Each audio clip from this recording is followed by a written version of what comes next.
Seven Devils Caldwell Night Rodeo Edition.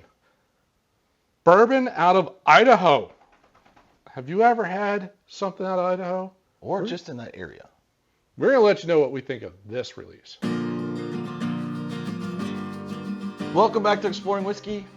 This episode, this is a bottle that I muled back on spring break. That's right. This is the Seven Devils, but it's the Caldwell Night Rodeo edition. Distilled by Koenig and Caldwell, Idaho. Their whiskey line is called the Seven Devils Whiskey. All right, so that we'll start with that. And then the Caldwell Night Rodeo. They're the spirit sponsor for the rodeo, the local rodeo. And they release an annual release. I was out there for spring break, Sun Valley. There you go. That was one of the places we went. But obviously, when I travel, I would try to find something from that area. Right. And I go into the liquor store, and of course, one of the friendly ladies at the desk came over and asked if she could help, and I kind of explained what I was doing, and she's like, "Well, let me show you. This is probably one of the more well-known whiskeys out here." They obviously have a full line of like vodkas and gins as well. Right, and they do all that distilling. Yeah. They actually said it's a pretty nice place to go out and visit. So it started as a Winery and distillery. Yep. And it was all in one building, and then they outgrew the space. So they had this bottle. I know they may have had two more. Out there they don't do there's no tasting bar. Yeah. I was like, right. damn. And I was like, well. And she really had no true recommendation one over the other, but she went to show me some other Idaho whiskeys, and there happened to be, she goes, "Oh, wait a minute, we have airplane bottles."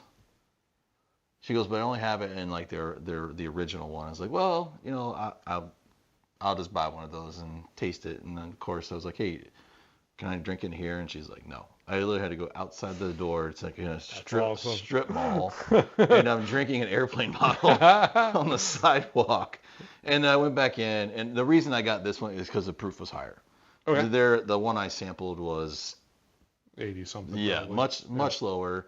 So I was like, I'm going with the 199 proof. It's 99. Yeah, that's why I came back with this. It had nothing to do with the rodeo. It was more. You wanted a little bit. I wanted more proof. Yeah, totally makes sense.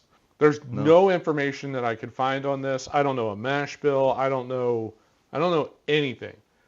I know it's bourbon, so like it follows, and it's straight bourbon, and there's not an age statement on here. So all I got is, all right, so we got a rye content. Mm-hmm. So it is a rye bourbon, but since there's no age statement, it's got to be at least 4. Yep. And it's 99 proof. That's all we got. And the Seven Devils is a mountain range out there along the Idaho. What did I say? Devil's Canyon or something? Devil's Canyon, right overlooking the Snake River. There's a whole lot of biblical references in the whole series right there. It's on the Idaho-Oregon border. It's pretty sweet. Yeah. Light brown sugar. The only bad thing was when I bought this when we flew into Boise, and that was the start of our trip. So I bought it. We flew in Friday. I went to the liquor store on Saturday. I couldn't even try it until I got home a week later. I had to sit in my suitcase. Yeah, brown sugar and maybe like a caramel toffee almost. See, now that is what I would say is artisanal. I get a little grainy note. Not grainy, real strong. Not hay. Not that kind of. Like where it's, oh dear God, but it's got like I think it's pretty good. Sweet. There's definitely a good sweetness, a decent proof, almost. I got nothing that rhymes with Idaho. I don't know. I got nothing that rhymes with Idaho. So, but there's almost a hub. Slide. Sure. Slide down the mountain. Yeah. There's a little bit, just a very little bit of warmth that comes through the chest. Not complex. Not a lot like layers to it. Sweet. It's just sweet and a little bit of proof and grain. Exceeded my expectations. Good point. Not that Idaho is known for. They're known for like farmland and stuff. So I'm sure they're known more for their grain than they are for their distilling, right? Right. Well, it's like the one bottle when I went to Montana for skiing. Everything that's in that bottle came from their property. It's kind of the same. I think the same thing here. Okay. Yeah. It's They all own the grains, a bunch of the water. I mean, it's all sourced from the property. But if I do remember correctly, this one is better than the airplane bottle that I had. And a little rye bite, just a little touch of a bite on the tongue. Not much. I mean, I don't know how much rye is in it, but I'd have to say low rye because there's just a little bit of a bite on the tongue, and that's about it. Really just sweet. But I feel like rye is one of those grains that grows in like those climates. Colder, a little hardier climates. Like the Montana, Idaho, and then you get up to like the Northeast. PA. All right. Ooh. Did I just get a little clove? It does have another spice to it. The aftertaste does. Yeah, it just kind of popped in. Like I just got a little bit of like a little clove note. That was like a full minute after my last sip, so it's a way finish. I want to say the nose has a little more rye to it. The sweetness went away. It's like, all that rye spice. It's spicy and herbaceous. Like there's Herbal. like a herbally note to it thing. Yeah, that sweetness all kind of buried out. I feel like the palate's the same. I mean, maybe a little bit more spice, a little bit more rye spice coming off. I get more of the rye spice now, kind of the beginning of the aftertaste. Yeah, not a huge change. No. I think I prefer the neat because I like the little bit of like the sweet. It was a better balance.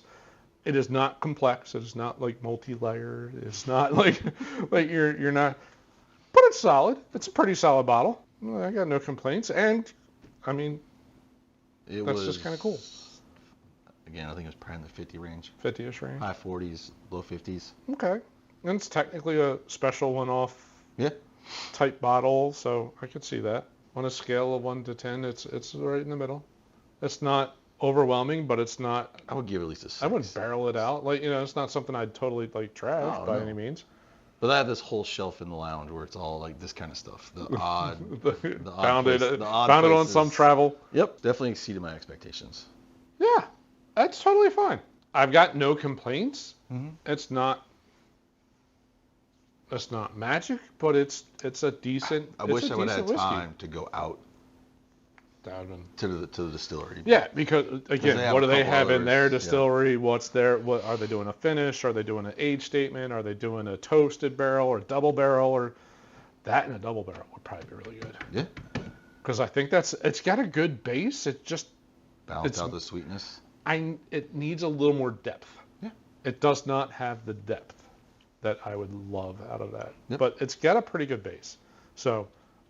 Hey, keep up the good work. I mean, you're on the right path. Decent bottle from the area. Again, it's one of those when I travel, especially if it's one of those not hotbeds. No, not really known for their whiskey. I'm definitely gonna take. I'm gonna pick up a bottle or two and bring it back. Again, it was a fun story having to drink the airplane bottle on the sidewalk in front of the store.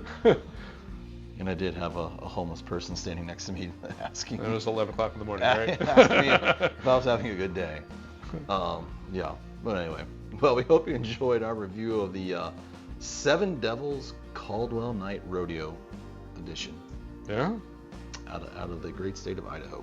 Idaho. And if you did enjoy it, we'd love the support of the channel. I encourage you to hit that like button at the bottom of the screen.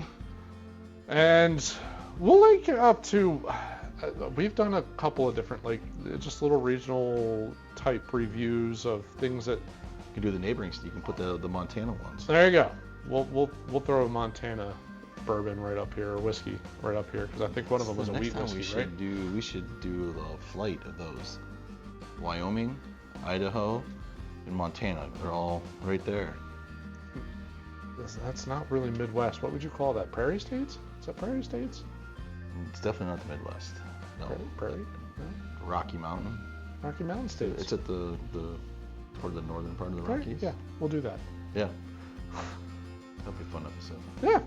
No, I love doing blind flights are a lot of fun. Yep. All right. Well, again, thanks for joining us for this episode, and we look forward to seeing you on the next one. See you on the next episode. Cheers.